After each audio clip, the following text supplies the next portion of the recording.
देखिए दोस्तों, समझिएगा मोस्ट इम्पोर्टेंट पर्यायवाची शब्द, ठीक है ना। पर्यायवाची शब्द के बारे में पढ़ने वाले हैं दोस्तों। आज पर्यायवाची को याद करेंगे, है ना। तो दोस्तों एक दिन स्टैटिक जीके की वीडियो आती है ना। अब इसके बाद आगे अंग्रेजी की वीडियो, है ना, इंग्लिश की है। तो दोस्तों आप किसी भी कॉम्पिटिशन एग्जाम की तैयारी करते हो ना, तो उसके लिए मोस्ट इम्पोर्टेंट होता है ये, है ना। तो देखिए स्टार्ट करते हैं। पर्यायवाची शब्द के बारे में जानेंगे दोस्तों। पर्यायवाची शब्द क्या होता है, याद रखिएगा। पर्यायवाची शब्द उसको कहते हैं दोस्तों जो शब्द क्या हो, समान हो। अर्थ की दृष्टि से जो शब्द समान होते हैं दोस्तों, याद रखना, अर्थ की दृष्टि से जो शब्द समान होते हैं उन्हें क्या कहते हैं, पर्यायवाची शब्द कहते हैं। आपके एग्जाम में 1 नंबर का क्वेश्चन बनेगा कि अर्थ की दृष्टि से जो शब्द होते हैं वो समान होते हैं, उन्हें क्या कहते हैं, तो पर्यायवाची शब्द कहते हैं। इंग्लिश में दोस्तों इसे ही क्या कहते हैं, सिनोनिम्स कहते हैं ना। तो स्टार्ट करते हैं। देखिए थोड़ा सा यहाँ पढ़ेंगे हम किताब के बारे में, है ना। किताब से देखिए, एक ही प्राणी या वस्तु के कई नामों से पुकारा जाता है। उदाहरण के लिए दोस्तों हम हाथी को क्या कहते हैं दोस्तों, गज भी कहते हैं। हाथी को हस्ती भी कहते हैं। हाथी क्या होती है, हंसती हंसती फिरती है ना। कुंजर भी कहते हैं और करी कहते हैं। करी माने भी हाथी होता है ना। तो अनेक जो शब्द क्या होते हैं, एक शब्द जो सेम शब्द होते हैं, है ना, अर्थ के दृष्टि से समान शब्द होते हैं, उन्हीं को क्या कहा जाता है, पर्यायवाची शब्द कहा जाता है, ठीक है ना। तो देखिए अब यहाँ से करते हैं। इस प्रकार जो शब्द समान अर्थ करते हैं, तो मैंने पहले ही बता दिया ये होते हैं ना। अब देखिए तालाब के पर्यायवाची, है ना। तालाब के पर्यायवाची के बारे में जानते थे कि तालाब के पर्यायवाची दोस्तों मोस्ट इंपोर्टेंट, तालाब को दोस्तों क्या कहा जाता है, सरोवर भी कहा जाता है, ठीक है ना। तालाब को क्या कहा जाता है, सरोवर भी कहा जाता है, ताल भी कहा जाता है और सर कहा जाता है, जलाशय कहा जाता है। मोस्ट इंपोर्टेंट है ना।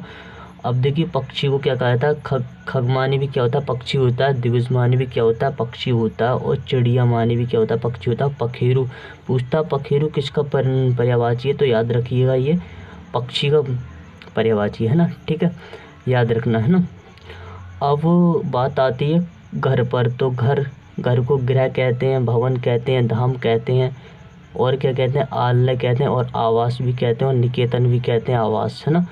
मोस्ट इम्पोर्टेंट है घर के पर्यायवाची, है ना। अब बात आती है रात का। रात के पर्यायवाची क्या होते हैं, तो रैन मानी क्या होता है, रात होता है। निशा मानी भी रात होता है। रजनी मानी रात होता है। रात्रि मानी भी क्या होता है, रात होता है ना। याद रखिएगा इनको। अब ईश्वर के पर्यायवाची देखते हैं। तो ईश्वर को भगवान कहा जाता है, प्रभु कहा जाता है, जगदीश कहा जाता है, परमात्मा कहा जाता है। और इसके अतिरिक्त बहुत भी भगवान कहा जाता है, प्रभु हो गया, जगदीश हो गया, परमात्मा हो गया, है ना।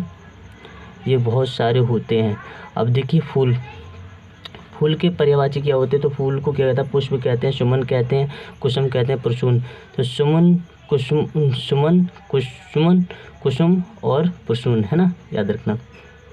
मोस्ट इम्पोर्टेंट है ये पर्यायवाची शब्द। चांद के बारे में, चांद देखिए, चांद को क्या कहते हैं, चंद्र कहते हैं, चंद्रमा भी कहते हैं, राकेश भी कहते हैं। शशि मोस्ट इम्पोर्टेंट है दोस्तों। शशि किसका पर्यायवाची होता है, तो याद रखिएगा ये चंद्रमा का पर्यायवाची होता है, ठीक है ना, चंद्रमा का। सांप की बात करेंगे तो सांप, है ना, सांप की बात करेंगे तो सांप को सर्प भी कहते हैं, भुजंग कहते हैं, अही। अब सांप काट लेता है तो कैसे करते हैं, अही, है ना। तो ऐसे याद रख लेना क्या होता है, सांप का पर्याय। अही किसका पर्यायवाची होता है, तो सांप का पर्यायवाची होता है। और भुजंग भी कहते हैं, है ना, और फुई भी कहते हैं, याद रखना है। अब किरण की बात करते हैं तो किरण, है ना, और बिस्तर भी कहते हैं इसको। सांप को क्या कहते हैं, बिस्तर भी कहते हैं। अब किरण की बात करते हैं तो किरण को क्या कहा जाता है, ज्योतिमानी किरण होता है, अंशुमानी किरण होता है, रसिम मानी भी क्या होता है, किरण होता है, कर्मानी भी क्या होता है, किरण होता है ना। आकाश की बात होगी तो आकाश को नभ कहा जाता है, गगन कहा जाता है, व्योम कहा जाता है, आसमान कहा जाता है, ठीक है ना। ये नभ, गगन, आसमान और व्योम और आसमान ये हो जाएगा। आकाश भी कहा जाता है ना, आकाश ये रहा है। अब बात आती है कमल की। तो कमल को क्या कहा जाता है, तो कमल को क्या कहा जाता है, जो नीरज कहा जाता है, जलज कहा जाता है, पंकज कहा जाता है, अरविंद कहा जाता है। पूछता अरविंद किसका पर्यायवाची होता है, तो ये होता है, इसमें अवधि का। अरविंद किसका पर्यायवाची होता है, तो कमल का पर्यायवाची होता है, ठीक। अब बात आती है गंगा। गंगा को देव नदी कहते हैं, मंदाकिनी कहते हैं, जाभी कहते हैं, और भगीरथी भी कहते हैं, और सुरसरी भी कहते हैं, है ना। देव नदी, मंदाकिनी और जाभी और भगीरथी कहते हैं ना, भगीरथी। अब देवता का पर्यायवाची जानेंगे तो निर्जन मानी भी क्या होता है, देवता होता है। निर्जन मानी भी क्या होता है, देवता होता है। निर्जन मानी क्या होता है, देवता होता है।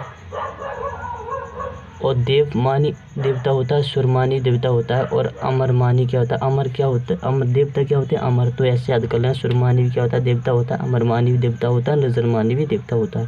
पृथ्वी की बात करेंगे तो भूमानी क्या होता है, भूमानी क्या होता है, तो भूमानी पृथ्वी होती है। धरामानी भी क्या होता है, पृथ्वी होती है। और वसुंधरा भूमि और धरित्रा भी कहते हैं, वसुंधरा भी कहते हैं। भूमानी भी पृथ्वी होता है, धरामानी पृथ्वी होता है, वसुधामानी पृथ्वी होता है, और भूमिमानी पृथ्वी होता है, और वसुंधरा भी किसे कहते हैं, तो ये पृथ्वी को कहा जाता है।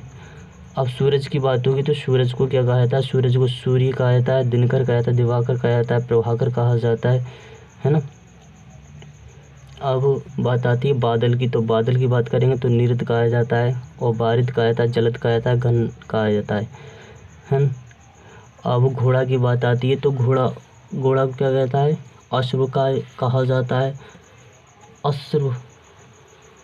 ये यहाँ से अश्वमानी क्या होता है, घोड़ा होता है, अश्व। और बाजी भी क्या होता है, घोड़ा होता है। त्रंगमान भी क्या होता है, घोड़ा होता है। घोटकमान भी क्या होता है, घोड़ा होता है।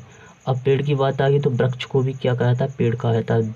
द्रुम मानी पेड़ होता है, गाछ मानी भी पेड़ होता है, बिटप मानी क्या होता है, पेड़ होता है। पानी की बात आ गई तो जल, नीर, वारी वारी करके पीना है पानी, तो जल हो जाएगा, नीर हो जाएगा, वारी हो जाएगा, अम्बु हो जाएगा, है ना। आग के पर्यायवाची की बात करेंगे तो आग को क्या कहा जाता है, आग को अग्नि कहा जाता है, और अनल कहा जाता है, पावक कहा जाता है, दहन कहा जाता है। अग्नि कहा जाता है, अनल कहा जाता है, पावक कहा जाता है, दहन कहा जाता है। तो ये पर्यायवाची मोस्ट इंपॉर्टेंट पर्यायवाची दोस्तों। अगर अच्छा लगा वीडियो तो लाइक और शेयर करना। अगली वीडियो आ गई दोस्तों अंग्रेजी के ऊपर, है ना। मैं अंग्रेजी पर वीडियो लूँगा एडजेक्टिव या एडवर्ब के ऊपर, है ना। तो और वीडियो भी बहुत डाल दी अंग्रेजी के ऊपर, उसको भी देखना। तो अच्छा लगा वीडियो को तो लाइक और शेयर करना।